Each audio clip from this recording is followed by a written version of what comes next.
সকালের শুরুটা যদি আমরা ঠিকঠাকভাবে করতে পারি তাহলে আমাদের সারাটা দিন কিন্তু ভালোই কাটে। তো আর আমিও এক এক দিন এক এক রকম ড্রিঙ্কস দিয়ে সকালটা স্টার্ট করি। তো আজকে কি খেলাম সেটা তোমরা যদি বুঝতে পারো তাহলে অবশ্যই কমেন্ট করে জানিও। তারপরে এটা হচ্ছে ব্রেকফাস্টে আমি নিয়েছিলাম ওটস, আর এর মধ্যে টক দই নিয়েছি আর কিছু ফ্রুটস নিয়েছি। তো এটাই ছিল ব্রেকফাস্টে। যে খেতে হবে তার কোনো মানে নেই, তোমরা এটা ডিনারেও খেতে পারো।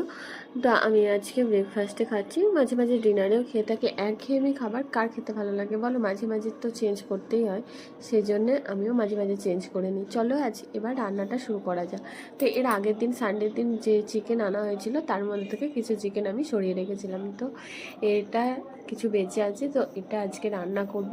খুব সিম্পলভাবে আজকে রান্নাটা করলাম, সেরকম খুব মশলাপাতি দিইনি, কেননা যা গরম পড়ছে এর মধ্যে বেশি মশলা দিয়ে খেলে না শরীর ভালো থাকবে না, আর বাচ্চা খাবে যেহেতু, সেজন্য এইরকমভাবে আমি রান্নাটা করছি। আমার ভিডিও করা নিয়ে অনেকেরই অনেক প্রবলেম, কিন্তু কিছু করার নেই, যে যা পারে বলতে থাকুক আর আমি আমার কাজ করি।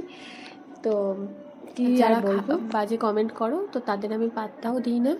তো তারা তোমাদের বাজে কমেন্ট করতে থাকো আর আমি আমার কাজ করতে থাকি।